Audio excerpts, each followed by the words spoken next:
고생을 따르고 고난이 따르고 예상하지 못한 많은 변수가 생깁니다. 우리가 항상 매끄럽게 모든 것이 원활하게 형통하게 되면 좋겠지만 또 많은 사단의 방해도 있고 또 환경과 또 여건과 또 물질과 또한 시간과 또 몸과 건강이 따라주지 않거나 뜻대로 되지 않은 게 참 많아요. 세상보다 더 방해를 받는 게 하나님의 일이 좀 있습니다. 아버지의 그 거룩한 권능이 아니고는 그 사단의 역사를 쳐내가면서 갑자기 일어나는 여러 가지 그런 상황을 이겨내기 힘들겠죠. 그럼에도 불구하고 지금까지 하나님은 주의 일을 해오셨고 기독교 역사를 계속 흘러내려갔으며 많은 영혼들이 예수님을 믿고 그렇게 살아가고 있습니다. 또 하나님의 일은 계속 되어져 가고 있습니다. 우리는 또 주님의 일을 계속 해야 되는 그런 의무와 사명을 가졌습니다. 예. 사도행전 1장 8절에는 오직 성령이 너에게 임하시면 너희가 권능을 받고 예루살렘과 사마리아와 온 유대와 사마리아 땅끝까지 이르러 내 증인이 되리라 하시니라 이렇게 말씀하셨습니다. 우리에게 하나님이 주신 것은 사명은 선교의 사명이고 오직 복음을 전하는 사명인 줄 믿습니다. 그리고 우리는 그 사명을 받았으니 어떻게 해야 되는가? 충성된 사자는 그를 보낸 이에게 마치 추수하는 날에 얼음 냉수 같아서 능히 그 주인의 마음을 시원케 하느니라 했습니다. 우리가 이 땅에 살아가면서 하나님의 마음을 가장 시원하게 해드릴 수 있는 사람이 누가 있을까요?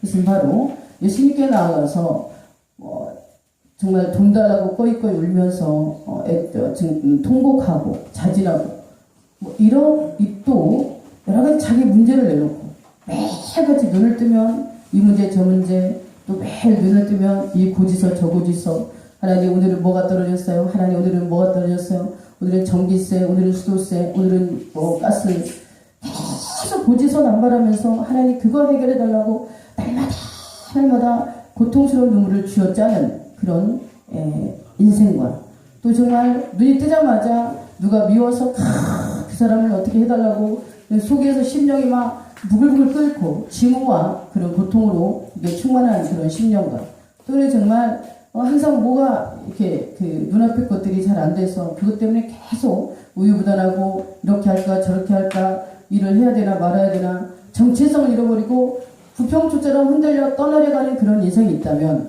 우리는 정말 하나님께서 무엇을 원하시는가? 아버지 말씀하신 대로 충성된 사자를 되기를 원하시는데 그래서 바로 하나님께서 명하신 것을 실천하여 드리는 그런 삶이 되어야 될 줄 믿습니다. 아까도 말씀했듯이 우리 주님께서는 우리에게 선교라는 귀한 사명을 주셨습니다. 그래서 이 땅에 살아가는 날 동안에 우리는 복음을 전하고 하나님의 거룩한 이름을 드러내고 나타내는 일의 모든 것을 다 해야 될 줄 믿습니다. 제가 캄보디아 선교를 하게 된 것은 이제 많은 분들이 좀 많이 알게 되었는데 당연히 제가 우리 예수님을 드러내고 나타내는 일에는 캄보디아 선교를 말을 안 할 수가 없습니다. 제가 2009년도에 캄보디아를 우리 예수님에 의해서 가게 되었고 네가 그곳에 가서 깨달을 것이 많다 했습니다. 거기 가보니까 너무나도 환경이 열악하고 너무나도 먹을 것도 부족하고 너무나도 집들도 초라하고 살아가는 모든 사람들이 제대로 씻지도 또 목욕도 제대로 못하고 옷도 너무나도 그런 정말 한 달씩 빨지 않고 입고 살아가는 사람들 같고 살아가는 삶이 너무 초췌하고 핍절해 보였습니다. 그것을 보면서 또 물을 말할 수 없이 붉은 물에다가 또 뿌연 물에다가 세상에서 살아가는 그 삶이 너무나도 그렇게도 부끄러울 수가 없는 그런 삶이었습니다. 그러나 그들이 그렇게 살아가고 있는데 그것을 보면서 우리는 너무 행복하고 이렇게 콘크리트 건물에서 마음껏 하나님을 찬양하고 하나님을 노래하고 하나님을 드러내고 나타내고 그런 삶을 절대로 고난이라 말을 해서는 안 되겠구나라고 그런 걸 깨달게 되었습니다. 우리는 너무 행복한 천국 만국에 살고 있다는 것을 느낄 수가 있었습니다. 또 그들이 그렇게 예수님께서 저한테 저 개척교회 때 저도 개척을 이제 제가 했지만 전기세를 아껴서 가난한 이를 도우라. 이 세상에는 동물과 같이 살아가는 이도 인도라 했을 때 나보다 더 가난한 사람이 있나? 개척교회 하나님 목회자들보다 더 가난한 심령이 어디 있겠어요? 그래 생각했는데 거기에 가서 제가 깨달았습니다. 너무 많은 사람들이 너무 불쌍하게 우리들의 100분의 1도 안 되는 그런 혜택을 누리고 삽니다. 하나님께서 창조하신 그 아름다운 에덴 동산 같은 곳에 살면서도 그들의 환경과 삶은 너무나도 핍절하고 궁핍한 삶을 살면서 우리 너무나도 정말 천국에 살고 있다. 그래서 우리는 오직 우리에게 모든 부여하시는 환경 속에서 감사를 하고 살아야 되겠구나라고 생각하게 되었습니다. 그래서 우리는 버튼만 누르면은 전기밥솥이 되고, 버튼만 누르면은 빨래가 다 돼 나오고, 또 버튼만 누르면 모든 것을 전기레인지가, 전자레인지가 다 돌아가고, 모든 것을 다 할 수가 있습니다. 그런데 많은 시간이 남아도는 시간에 한탄하고, 그리고 나는 지금 고난 중이라고 생각하고, 항상 한숨과 또는 하나님 나한테 더 물질을 주지 않는가, 다른 사람들하고 비교하면서 늘 한숨만 쉬고 있어서는 안 된다는 거죠. 우리는 끝없이 나아가서 하나님의 복음을 전해야 된다는 것을 깨닫게 되었습니다. 할렐루야. 그때부터 그렇게 3년 동안을 어떤 한 선교사 그 교회를 도왔습니다. 그 선교사 교회 가서 제가 부흥 집회를 하고 너무나 사람들이 굉장히 한 200명 가까이 그렇게 몰려와서 그 교회가 한 5천만 원 들여서 우뚝 세워졌습니다. 그리고 나서 하나님께서 3년 후에 2011년도에 저보고 가서 캄보디아에서 개척을 하라고 해서 말도 모르고 또 환경 어디로 가야 될지도 모르겠고 사람도 모르는 데 가서 개척한다는 것이 참 쉽지 않은 결단이었습니다. 그러나 하나님이 하라면 해야 되고 또 캄보디아에 대한 그 말할 수 있는 열정이 제 안에 끌어오르고 그들에 대한 상사병이 제 안에서 끌어올려서 보고 싶어서 못 견디겠고 그 자연 환경이 너무나도 그리워서 견딜 수가 없고 저절로 뜨거운 눈물이 흐르고 그래서 또 예수님 명령 따라 가게 됐을 때 제 수중에는 돈 한 푼 없었고 다만 카드 한 장 있었습니다. 그것도 그 할부로 끊을 수 있는 100만 원짜리 카드 한 장 있었는데 그거 하나 비행기표 70만 원 주고 끊어놓고 30만 원은 이제 우리 딸내미 이빨을 치료하라고 그렇게 끊어주고 하나님께서 저에게 물질을 주셔야 제가 집회를 할 수 있습니다. 이것만 가지고는 할 수가 없습니다. 그렇게 기도를 하고 있었어요. 몇백만 원을 가져야 거기 가서 집회를 하니까. 그렇게 기도하고 있었는데 이틀 만에 550만 원이 왔습니다. 그래서 거기를 날아가서 어린애 3명 데리고 집회를 한 것이 그들이 한 12명이 오게 됐고 매일같이 집회를 했어요. 그런데 아침에 일어나면 새벽같이 일어나서 보면은 거기 새벽이라면 우리나라보다 2시간이 늦어요. 그래서 우리가 8시면 거의 10시입니다. 우리가 10시면 거의 8시예요. 그런데 10시에 집회를 하기로 했는데 10시 15분 전까지 비가 우기에 엄청나게 장대비가 옵니다. 하나님 10시에 집회입니다. 그러면 15분 전부터 비가 그치기 시작해요. 그래서 가서 아이들하고 집회하고 그리고 매일같이 그렇게 하나님 앞에 날씨에 대해서 보고하면 하나님이 날씨를 비를 그쳐주시고 그렇게 해서 정말 그 어린아이들과 한 달 동안을 그렇게 집회를 했습니다. 일주일을 집회를 했습니다. 한 12명 가지고. 근데 하나님께서 한 달 있다 다시 또 가라 그래서 9월달에 또 가서 그때는 아무도 없었습니다. 그래서 어떻게 된 거냐니까 방학이라고 그래요. 그래서 하나님이 제가 돌아서 가려고 그럴 때 어른 집회하라고 포기하지 말라는 음성이었습니다. 여기까지 몇백만 원 들고 들어와가지고 이대로 그냥 가야 되나. 그랬는데 하나님 어른 집회를 하래서 어른 집회를 하기 위해서 돌아서서 제가 그들에게 약속을 했어요. 근데 저녁에 몇 명이나 오겠나. 거기 이제 한 가족이 한 7, 8명 되니까 그 가족만 데리고 나도 집회를 하고 가야 되겠다라고 생각을 했습니다. 근데 저녁에 가보니까 너무나도 놀랍게도 그리고 또 6시만 되면 깜깜해져요. 우리나라 8시면 거기 6시나 같아요. 근데 이 깜깜한데 누가 오겠나 했는데 이만한 희미한 정말 그 등불 밑에 사람들이 모여있는데 어른들은 한 40명, 애들은 30명, 토탈 72명이 와 있더라고요. 너무 놀랐습니다. 그래서 거기서 또 집회하고 제가 내일 오겠습니다. 내일도 7시 이 시간에 오겠습니다. 그리고 그 이튿날 가려고 하니까 비가 또 장대같이 와요. 이 비에 누가 오겠나 생각했는데 그래도 목사는 약속을 지켜야 되니까 그래도 그 시간에 가보았습니다. 그랬더니 예수님께서 그 사람들이 비를 막 맞으면서 우산을 쓰고 다가오는데 한 100명가량 모였습니다. 또 그 이튿날에는 제가 너무 마음이 그래서 천막천을 사다주고 이거로 이렇게 천막을 만들어 놓으라고 그랬어요. 근데 그 이튿날은 비가 안 왔는데 그 다음에는 아주 CM리 거리가 연못이 될 정도로 비가 많이 왔습니다. 차가 바퀴가 여기까지 바퀴까지 잠길 정도로. 근데 제가 가장 두려워하는 말씀이냐면 주의 종은 약속을 잘 지켜야 된다는 말씀이셨습니다. 그래서 그 시간에 사람이 있든 없든 비가 오든 말든 물이 빠지든 말든 일단 가자. 그리고 갔습니다. 갔더니 생각지도 않게 140명이 모였습니다. 할렐루야. 제가 만일 환경을 바라보고 뭐 이러면 오겠나? 우리 한국 같으면 오지 않을 수도 있어요. 상식적으로.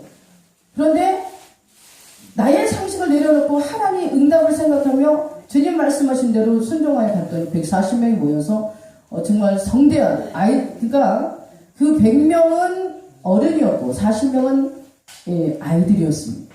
그렇게 어른이 많이 모이는 건 정말 그 나라에서는 어른들이 잘 안 모인다고 그래요. 그때부터 캄보디아 선교가 시작됐는데 그 다음 연도에 갔을 때는 280명이 모였습니다. 그래서 5년 동안 하다가 하나님께서 갑자기 또 사역지를 늘려주는데 하나님께서 이렇게 쌍무지개가 뜨게 하시더니 내가 이같이 너에게 많은 선교지를 주리라고 약속을 하시는 거예요. 무지개는 약속이죠. 그래서 그리고 나서 계속 이렇게 하나님이 어떤 지역을 이렇게 말씀하셨는데 그 지역이 푸억이라는 지역이었습니다. 푸억에 가가지고 거기는 선교사들이 전혀 들어가질 않아요. 왜냐면 물이 여기까지 찬다고 비가 우기처럼. 그런데도 하나님은 그곳을 명령을 하셨습니다. 인간적으로 생각하면 그런 지역에 가서 어떻게 전도를 하겠어요? 배를 타고라도 들어가거나.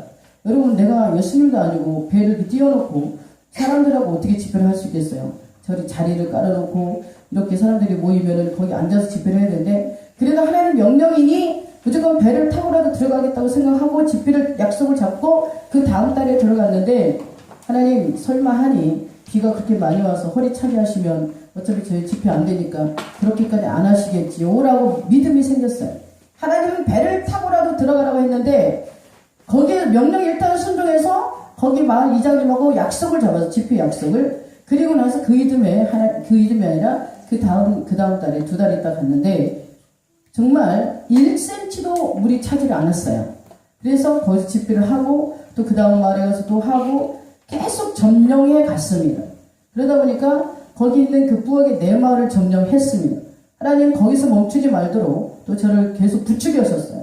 근데 부추겨서 간 것이 그 다음 마을 또 점령, 서서스담 마을을 또 점령하고 또 그래서 계속 점령을 하다 보니까 지금 뿌리아쭈르면이라는 곳까지 해서 16마을을 점령을 했습니다. 그런데 한 마을에 갈 때마다 보통 200~300명씩 200명, 300명, 400명까지도 옵니다. 그래서 보통 토탈 평균 200명, 150, 170, 180은 200명 정도가 늘 마을마다 차는 숫자가 됩니다. 낮에 가도 밤에 가도. 그런데 18마을을 하나님께서 전도하게 하셨습니다. 줄기차게. 근데 그 부엌에는 토탈 나중에 알고 보니까 132마을이나 되는 어마어마한 구역을 저에게 맡기시고 거기서 대표적인 마을 18마을이면 거의 점령을 한 거나 마찬가지입니다. 그럼에도 불구하고 내 안에 쏙 붙이는 것은 그중에 한 사람이라도 믿지 않는 그 한 사람의 어린아이 영혼이라도 어른들 한 사람이라도 구해야 되겠다 그런 생각밖에 없습니다. 마음에 막 줄기차게 차고 오르는 그 심령. 지금 뭐 18마을 많이 했다고 할 수 없는 그들은 거의 해봤자 2~3천년이에요. 그런데 그 이후에도 보이지 않는 많은 직접마다 들어있는 그 영혼들을 다 끄집어내서 전도해야 되겠다는 그런 불같은 열정이 내 안에 계속 타오르고 있습니다. 그래서 오늘 본문이 충성되어 사다는 그를 보낸 이에게 마치 추수하는 날에 얼음 냉수 같아서 능히 그 주인의 마음을 시원케 하느니라. 하나님 마음을 시원케 하고 하나님 마음을 선을케 하고 하나님이 기뻐하고 하나님께서 진정으로 원할 것이 무엇인가. 우리가 이 땅에 태어나서 가장 큰 축복은 예수 그리스도 알게 되었고 예수님 우리의 구주가 되셨고 내가 그분의 자녀된 것이 가장 큰 축복입니다. 근데 그 축복을 나 혼자 누리는 것은 너무 이기적이고 비열한 것입니다. 그래서 가장 사랑이 없는 거는 아마 어떻게 보면은 우리일 수도 있어요. 전도하지 않는 크리스찬. 나만 구원받고 나는 천국의 그 엄청난 곳에 우리의 상급을 쌓아놓고 다른 사람은 지옥이라는 그 무서운 뜨겁고 엄청난 곳에 들어가서 어떻게 고생을 해요. 나와 당신은 상관없다는 그런 다른 영혼을 유기하고 방치하는 게 가장 무서운 이기적인 모습일 것입니다. 우리에게는 엄청난 사명과 숙제를 주셨어요. 성경에 기록돼서 누구에게만 한정된 것이 아니라 누구에게만 해당된 게 아니라 모두에게 하나님 말씀하셨습니다. 오직 성령이 너에게 마시면 너희가 권능을 받고 온 유대와 사마리아와 땅끝까지 이르러 네 증인이 되리라 하시니라. 우리는 성령 충만 받았습니다. 방언도 할 것입니다. 또한 예언도, 응답도, 또한 여러 가지 많은 은사들이 있는 분들도 있습니다. 그것을 무엇을 위해서 우리에게 주셨다는 말입니까? 하나님을 전하고 하나님을 드러내고 나타내고 또 믿지 않는 예수님이 누군지도 모르는 그 모든 자들에게 가서 전하라고 주셨습니다. 한국에는 너무나도 수많은 교회들이 있고 많은 사람이 예수의 복음을 들었습니다. 그런데 안타깝게도 수로보니게 여인처럼 전혀 정녕 하나님 말씀이 닿지 않은 곳도 있고 지금도 하나님이 누군지도 모르는 그런 나라와 지역들이 너무나도 많다는 것을 우리는 명심해야 될 것입니다. 그들에게 가서 우리 예수님을 전하고 증거하는 것이 우리에게 주어진 사명의 숙제입니다. 우리 주님 보내신 자의 마음을 시원케 하는 것은 뭐냐? 추수하는 날 얼음 냉수같이 그 주인의 마음을 시원케 하는 자는 충성된 사자인 줄 믿습니다. 우리 가서 끝없이 추수를 해야 돼요. 끝없이 우리 손에 낫을 주셨습니다. 우리 손에 무기를 주셨습니다. 우리 여기 찬양 성교단은 무엇을 주셨습니까? 찬양이라는 엄청난 무기를 주셨습니다. 찬양은 무기입니다. 제가 그들에게 가서 무엇을 할 수 있었겠습니까? 처음부터 설교를 했겠습니까? 찬양했습니다. 예쁜 옷을 입고. 그러니까 그들은 공연을 하러 왔다 생각해요.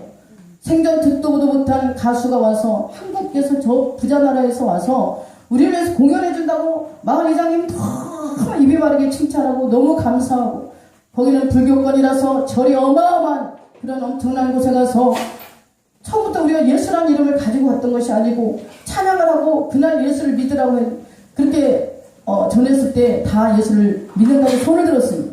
어떻게 저 불교권 나라에서 예수를 믿겠다고 손을 들 수가 있지? 라고 생각했는데 나중에 예수님 보여주시는 거 보니까 천사가 그 가슴을 탁 오르만지고 있었습니다. 제가 갔지만 저는 하나님 앞에 찬양 사역자로 섰던 것이고 물론 설교도 했습니다. 통역사가 있으니까. 그러나 그 모든 그들의 마음을 감동하시고 움직이신 것은 예수님이셨습니다.